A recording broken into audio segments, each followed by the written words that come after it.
4 দিন আগে আমার এক্স আইডি হ্যাক করে যা তা এখান থেকে চালাই দিছে। আর এমনি একটা দল ঝাঁপায়া পড়ছে, তাই রে নাই রে নাই রে বলে গান শুরু করেছে। লজ্জা! ওদের চুনুপুটি তো গাইলো বটে, ওদের বড় বড় মাথাগুলোও একই গান গাওয়া শুরু করে দিল। কাণ্ডজ্ঞান কোথায়? আলহামদুলিল্লাহ আমাদের সাইবার টিম ওদেরকে শক্তভাবে কবজা করে ধরে ফেলেছে। আপনারা দেখেছেন ইতিমধ্যে মেইন কালপ্রিট যে, তাকে গতকাল পুলিশ গ্রেফতার করেছে। সত্য মেঘের আড়ালে ঢাকা থাকে না, সূর্যকে মেঘ ঢেকে রাখতে পারবে না। সত্য এখন উদ্ভাসিত, যা আল হক ও জাহাকাল বাতিল ইন্নাল বাতিলা কানা যাহুকা।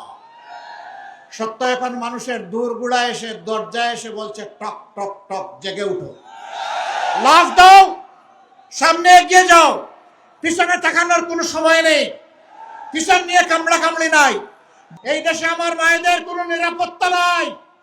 এই দেশ আমার হতে পারে না। আমার ওই দেশ, যে দেশে আমার মায়ের নিরাপত্তা থাকবে, আমার বোনের নিরাপত্তা থাকবে, আমার মেয়ের নিরাপত্তা থাকবে, তার গৃহে চলাচলে এবং কর্মস্থলের তার অধিকার সুপ্রতিষ্ঠিত হবে। আমরা এখানে জাত দেখবো না, ধর্ম দেখবো না। বাংলাদেশের আসমানের নিচে জমিনের উপরে যারাই নারী জাতির গর্বিত সদস্য, তাদেরকে সম্মান করা আমাদের সবচেয়ে বড় দায়িত্ব। এই দায়িত্ব ইনশাআল্লাহ আমরা পালন করব।